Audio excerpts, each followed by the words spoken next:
और मामला कहीं ना कहीं तय किए जा रहे हैं, जो मेरा ख्याल है सरासर खबर गलत है, क्योंकि पाकिस्तान कभी भी इसराइल को तस्लीम करने की गलती नहीं करेगा और उसकी बुनियादी वजूहात हैं। बुनियादी वजह एक तो ये है कि पाकिस्तान इस चीज़ को अंडरस्टैंड करता है कि जो इसराइल है वो बहुत बड़ी अच्छी प्रोडक्ट नहीं है, पाकिस्तान के अंदर सेल नहीं हो सकेगी।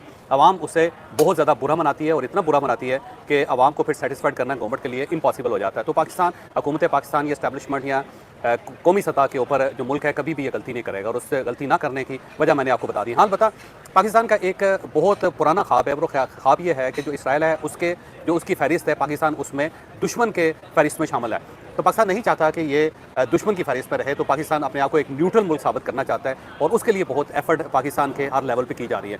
बल्कि इमरान खान साहब के दौर में तो मस्कत के अंदर बहुत सारे ऐसे पॉइंट्स आए थे जब पाकिस्तान ने इसराइल के साथ मुज़ाकरात करने शुरू किए, तो उसकी बुनियादी वजह यही थी कि पाकिस्तान ये चाहता था कि इसराइल जो है उसकी जो नेगेटिव लिस्ट है उससे पाकिस्तान किसी तरह निकल जाए और पाकिस्तान एक न्यूट्रल मुल्क के तौर पर इसराइल के साथ अपने ताल्लुकात इस्तवार करे। तो ये उसकी बुनियादी वजह थी। पाकिस्तान आज भी ये कोशिश कर रहा है, लेकिन पाकिस्तान कभी इसराइल को तस्लीम करने की गलती नहीं करेगा, क्योंकि इस गलती की फिर सज़ा जो है वो कोई भी हुकूमत बर्दाश्त नहीं कर सकती। इसीलिए आज भी इसहाक डार साहब ने कहा है कि हम बिल्कुल इसराइल को तस्लीम नहीं करते, हमारा मौक़िफ़ वही है जो फ़लस्तीन का मौक़िफ़ है। अलबत्ता अरब अगर तस्लीम करते हैं तो फिर मामलात को देखा जाएगा, अभी सरदस्त नहीं। अलबत्ता अरब जो हैं वो ज़ाहिर बड़ी तेज़ी से इसराइल को तस्लीम करते चले जा रहे हैं। मेरा ज़ाती ख्याल ये है कि जब तक पूरे अरब कंट्रीज़ तस्लीम नहीं करते और OIC एक मुतफ़िका फ़ैसला नहीं करती, उस वक्त तक पाकिस्तान को इस टाइप का इनिशिएटिव नहीं लेगा। लेकिन हर दौर में, इवन जनरल परवेज़ मुशर्रफ के दौर में और जनरल ज़िया उल हक़ के दौर में भी इसराइल के साथ पाकिस्तान अपने ताल्लुकात बेहतर बनाने की कोशिश करता रहा। बल्कि आप ये जान के हैरान रह जाएंगे कि जनरल ज़िया उल हक़ के दौर में जो अफ़गानिस्तान जंग थी उसमें पाकिस्तान ने इसराइल का असला इस्तेमाल किया था और इसराइल से बाकायदा असला ख़रीदा गया था,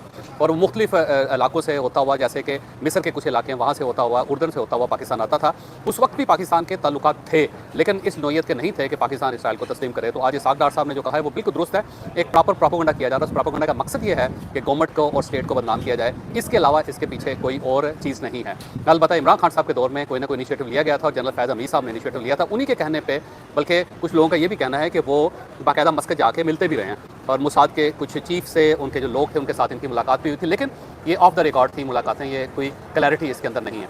अब हम आते हैं इमरान खान साहब के इशू पे। तो हमाद रज़ा साहब ने आज सलमान अकबर राजा साहब के साथ खड़े होकर एक प्रेस कॉन्फ्रेंस की है। उसके अंदर उन्होंने कहा है कि मैं अदालत के सामने पेश होना चाहता हूँ, और साथ सलमान अकबर राजा साहब ने कहा है कि ये पेशावर हाई कोर्ट में इनको पेश किया जाएगा। जब वो पेशावर हाई कोर्ट जाएंगे तो उसके बाद वहाँ से राहदारी ज़मानत मिलेगी, और राहदारी ज़मानत के बाद फिर वो अपने आप को पुलिस के हवाले कर देंगे या अदालतों के अपने आप को सुपुर्द कर देंगे। तो हमाद रज़ा साहब करीब आप देखेंगे कि अदालतों के सामने पेश होंगे, पुलिस भी गिरफ्तारी डालेगी और उसके बाद कोट लखपत जेल न जाने के लिए हमाद रज़ा साहब तैयार बैठे हैं। लेकिन अब सवाल फिर वही है कि क्या हमाद रज़ा साहब पार्टी के साथ चल सकते हैं? मुझे नहीं लगता कि पार्टी के साथ ये चल सकेंगे या पार्टी इनके साथ मुतमईन होगी, क्योंकि इमरान खान साहब का ख्याल ये है कि ये दूसरे फरीक के साथ मिल गए हुए हैं, वरना इतने ज़्यादा जुराइम और इतने ज़्यादा पर्चे होने के बावजूद ये अब तक गिरफ्तार क्यों नहीं हुए? जब ये गिरफ्तार नहीं हुए तो इसकी वजह ये है कि हमाद साहब जो हैं वो एस्टैब्लिशमेंट के साथ मिल चुके हैं। तो इमरान खान साहब मुतमईन नहीं है, पार्टी के दूसरे लोग मुतमईन नहीं हैं। अलबत्ता सलमान अकबर राजा साहब जो हैं वो क्योंकि लाहौरी हैं और उनका मियाज़ साहब के साथ भी पुराना ताल्लुक था और हमाद साहब के साथ भी, इसलिए वो वहाँ पर पहुँचे हैं और कुछ उन्होंने इंश्योरेंस भी हमाद साहब को दिलाई है। लेकिन हमाद साहब की जो गुड्डी है वो कट चुकी है। मुझे लगता है कि ज़्यादा अरसा ये मामला आगे बढ़ सकेगा। तो हमाद साहब जो है बुरी खबर है, पाकिस्तान तहरीक इंसाफ के लिए बुरी खबर किसी वक्त भी आ जाएगी। और इसके साथ साथ आज सुप्रीम कोर्ट ऑफ पाकिस्तान में केस था इमरान खान साहब का। सलमान सफदर साहब जो उनके वकील हैं उन्होंने पेश होना था, लेकिन वो मुल्क से बाहर हैं, और उनके जहाँ सलमान अकबर राजा साहब गए तो उन्होंने जाके बताया कि वकील साहब नहीं है। तो फिर 30 सेकंड के अंदर 12 अगस्त को अगली तारीख पड़ गई, जिसमें लीमा खान साहब वो बड़ी नाराज़ है। उनका ये कहना है कि जानबूझ के आज का दिन दिया गया था ताकि सलमान सफदर साहब मुल्क में नहीं होंगे। जब वो मुल्क में नहीं होंगे तो फिर जाहिर है पार्टी जो है वो डिफेंड नहीं कर सकेगी या केस इमरान खान साहब का नहीं लड़ा जा सकेगा।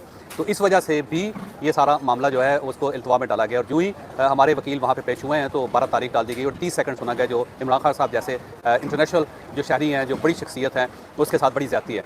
लेकिन अब सवाल ये है कि सलमान सफदर साहब जो हैं उनसे भी उनकी पार्टी मुतमईन नहीं है। लोगों का ख्याल ये है कि बहुत ज़्यादा पैसा इन्होंने हमसे लिया है। कुछ लोग ये क्लेम करते हैं कि 26 करोड़ तक ये अब तक फीस में ये पार्टी से ले चुके हैं, और ये पैसे जो हैं गंडापुर साहब दे रहे हैं। लेकिन अब सवाल ये है कि सलमान सफदर साहब ज़ाहिर है आपकी पार्टी के रुकन नहीं है, वो आपके कोई लीडर नहीं है, आपके MNA नहीं है, आपके सेनेटर नहीं है, वो तो एक वकील हैं। और एक जनरल वकील जो होता है वो इसी तरह करता है, उसे फ़ीस चार्ज करनी होती है, और वो फीस, और वो जो वकील है वो भी इतना तगड़ा वकील हो, ज़्यादा फ़ीस लेने वाला वकील हो, तो वो तो अपनी फ़ीस चार्ज करेगा जो ज़ाहिर सलमान सफदर साहब चार्ज कर रहे हैं। तो लेकिन पार्टी के लोग बहुत ज़्यादा एतराज़ करते हैं, वो कहते हैं जी कि ये फेयर नहीं है, ये फ़ीस बहुत ज़्यादा लेते हैं, और इमरान खान साहब को इन्होंने आज तक कोई खास फेवर लेके नहीं दिए अदालतों से, और केस ही हार जाते हैं। अब सवाल ये है कि क्या वो वाकई जानबूझ के केस हारते हैं या फिर ज़ाहिर है केस के अंदर जान नहीं है। ये तो खैर अल्लाह बेहतर जानता है, ये अदालत और जजेस बेहतर जानते हैं। लेकिन मुझे लगता है कि सलमान सफदर साहब जो है आने वाले दिनों में वो भी हॉट वाटर में होंगे, और हो सकता है इमरान खान साहब की उनकी पार्टी इनसे भी जान छुड़ाने की कोशिश करे, क्योंकि जो हमशीराएँ इमरान खान साहब की वो बहुत ज़्यादा खुश इनसे नहीं है। और इसके साथ साथ मुझे लगता है कि इस केस में भी इमरान खान साहब को खास रिलीफ नहीं मिल सकेगा। तो हमाद अदर साहब की कैजुअलिटी होने वाली है, सलमान सफदर साहब जो हैं वो भी मुझे लगता है कि कैजुअलिटी का शिकार हो जाएंगे इस सारे मामले में। तो अब हम आते हैं उस बम की तरफ जो इस वक्त इंडिया के ऊपर मसलसल फट रहा है। एक तो डोनाल्ड ट्रंप ने जो डॉक्टर पन्नू है, जो गुरु पन्नू है, पतवंत सिंह पन्नू हैं, और ये खालिस्तान मूवमेंट के बहुत बड़े लीडर हैं, अमेरिका के अंदर भी बहुत अरसा रहे हैं ये, और बरतानिया के अंदर भी रहते रहे हैं। तो उनको डोनाल्ड ट्रंप ने खत लिख दिया, और खत लिख के उन्होंने अप्रिशिएट किया है कि जी आपने जो अमेरिकन शहरियों के लिए जो आपका पॉइंट ऑफ व्यू है वो बड़ा ज़बरदस्त है, और हम उसे अप्रिशिएट करते हैं और आपको मामला को आगे बढ़ाना चाहिए। अब जो खालिस्तान की मूवमेंट है उसको इंडिया तस्लीम नहीं करता, ज़ाहिर है इंडिया तो इन सब के खिलाफ है और उसे दहशतगर्द करार दिया हुआ है, और इन सब के खिलाफ मूवमेंट भी चल रही है और इन सब के खिलाफ केसेस भी हैं। तो ये बिल्कुल इसी तरह जैसे पाकिस्तान के अंदर BLA है, तो खालिस्तान की मूवमेंट जो है वो इंडिया में एक BLA की हैसियत रखती है। तो उसके एक लीडर को डोनाल्ड ट्रंप की तरफ से खत लिख देना, खत का आ जाना, ये बड़ी अलार्मिंग है सूरत इंडिया के लिए, और स्पेशली जो नरेंद्र मोदी है उनके लिए। तो अब इंडिया मीडिया बहुत ज़्यादा परेशान है इस बात पे कि किस तरह डोनाल्ड ट्रंप जो है वो आहिस्ता आहिस्ता पाकिस्तान के मौक़िफ़ को तस्लीम करता चला जा रहा है, बल्कि वो पाकिस्तान को बहुत अपने करीब खड़ा कर दिया उसने, जबकि इंडिया जो इतनी बड़ी डेमोक्रेसी है, जो इतनी बड़ी इकॉनमी है, उसको डोनाल्ड ट्रंप ने बिल्कुल फासले पर रख दिया और जूते की नोक पे रखा हुआ है। तो बहुत ज़्यादा परेशानी इंडिया में इस वक्त इस खत की बुनियाद पे भी है, एक सनसनी फैली हुई है, और मेरा ख्याल ये पाकिस्तान की बहुत बड़ी कामयाबी है कि पाकिस्तान ने डोनाल्ड ट्रंप को अपने साथ राज़ी कर लिया है और अमेरिका को भी अपने एंड पे, अपने साइड पे खड़ा कर लिया है, और रोज़ाना की बुनियाद पे पाकिस्तान की फेवर में कुछ ना कुछ बयान आ जाता है और इंडिया के खिलाफ कोई ना कोई बयान आ जाता है, जिसका ज़ाहिर नुकसान हो रहा है इस वक्त इंडिया को। और दूसरा बम जो है वो लोकसभा के एक मेंबर हैं अमरिंदर सिंह राजा, उन्होंने फोड़ दिया। उन्होंने कहा जी कि जो पंजाब का एक इलाका बसियाना, वहाँ पे जो एयर बेस है उसके ऊपर राफेल तैयारा गिरा था, और हमने खुद उसका मलबा देखा था, BS-001 उसके ऊपर लिखा हुआ था। इसका मतलब ये हुआ कि राफेल तैयारा बाकायदा गिरा है और हमने देखा। तो ये डिबेट जब लोकसभा के अंदर शुरू हुई तो उससे बहुत ज़्यादा सनसनी फैली इंडिया के अंदर, और इस वक्त मीडिया उसको प्ले अप कर रहा है, पाकिस्तानी मीडिया ने भी उसको उठाया हुआ है। तो ये मेरा ख्याल ये है कि नरेंद्र मोदी के लिए एक और बुरी खबर है कि लोकसभा के अंदर अब लोगों ने कहना शुरू कर दिया है। इससे पहले राहुल गांधी वो क्लेम कर रहे थे, फिर एयरफोर्स के अपने ऑफिसर्स ने तस्लीम किया, फिर नेवी के एक ऑफिसर ने तस्लीम किया, फिर जो इनके एक जनरल हैं, लेफ्टिनेंट जनरल हैं, उन्होंने तस्लीम किया, सिंगापुर के अंदर तस्लीम किया गया, बहुत सारी जगहों पे बात की गई। इवन जयशंकर के पास भी कोई जवाब नहीं था। फिर डोनाल्ड ट्रंप ने ये तस्लीम किया कि 5 त्यारे इस जंग के अंदर गिरे हैं और वो ज़ाहिर पाकिस्तान ने गिराए हैं। फिर राफेल त्यारे की बनाने वाली कंपनी ने तस्लीम किया कि जी जो राफेल त्यारा है वो बाकायदा गिरा है, बल्कि ये कहा गया था 1 से ज़्यादा गिरा है। तो जो पाकिस्तान का मौक़िफ़ था कि 7 त्यारे गिरे, उनमें से 5 जो ऑलमोस्ट वेरीफाई हो गए हैं।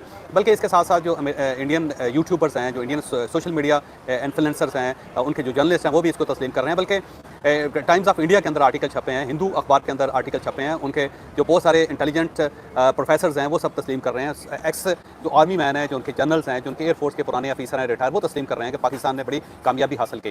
फिर इसके साथ साथ यूरोप के अंदर लोग तस्लीम कर रहे हैं, यूरोपियन मीडिया इसको तस्लीम कर रहा है, अमेरिकन मीडिया इसको तस्लीम कर रहा है। सिर्फ नरेंद्र मोदी वाहिद या उनकी गवर्नमेंट के लोग हैं जो रह गए हैं जो इसको तस्लीम नहीं कर रहे। वो ये कह रहे हैं कि जी ये फॉल्स क्लेम है, जबकि ये एक ट्रू क्लेम है जिसको पूरी दुनिया तस्लीम कर चुकी है, बल्कि जो त्यारे बनाने वाली कंपनी है वो इसको तस्लीम कर चुकी है। तो मेरा ख्याल है कि ये मोदी के लिए एक डूब मरने का मुकाम है कि अब इंडिया के अंदर से भी आवाज़ें उठ रही हैं, और वो आवाज़ें ये कह रही हैं कि पाकिस्तान जीता था, हम हारे थे, और पाकिस्तान ने कमाल तरीके से हमारे वो त्यारे गिरा दिए हैं जिनके बारे में कहा जाता था कि आज तक इन्हें गिराया नहीं जा सका, और उसके लिए भी वो त्यारे इस्तेमाल किए गए हैं जो आज से पहले किसी जंग में टेस्ट ही नहीं थे। तो मेरा ख्याल ये पाकिस्तान का बड़ा क्रेडिट है, और इस क्रेडिट को अगर नरेंद्र मोदी ना भी दे तब भी पूरी दुनिया ये क्रेडिट दे रही है। तो आज के दिन इंडिया को ये भी बड़ा नुकसान हुआ कि उनका अपना एक बंदा, अपना MLA जो है वो लोकसभा के अंदर खड़ा होकर पूरी दुनिया के सामने ये कह रहा है कि मैंने खुद मलबा देखा था और ये पंजाब के अंदर गिरा था और ये नुकसान हुआ है इंडिया का। तो ये मेरा ख्याल है आने वाले दिनों में ये बयान जो है ये भी गले पड़ेगा मोदी साहब के। अब मेरा ख्याल है मोदी को चाहिए कि वो इस सारी हक़ाइक़ को तस्लीम करके पूरी दुनिया के सामने रखे और ये कहे कि जी मैं मानने पर मजबूर हूँ कि वाकई पाकिस्तान ने कोई कमाल इस जंग के दरमियान किया था, जो बाज़ार पाकिस्तान का क्रेडिट है, और इस क्रेडिट को छीनना इतना आसान काम नहीं होगा। बहरहाल अब देखते हैं कि मोदी साहब का क्या मौक़िफ़ इसके ऊपर आता है, और जो जयशंकर है वो क्या रिस्पांस करते हैं, या फिर जो इंडियन जो मीडिया है वो इसको क्या कहता है। लेकिन ज़ाहिर है एक शिकस्त तो इंडिया को हुई है, और आज तक इंडिया इस ज़ख़म को भूल नहीं पा रहा।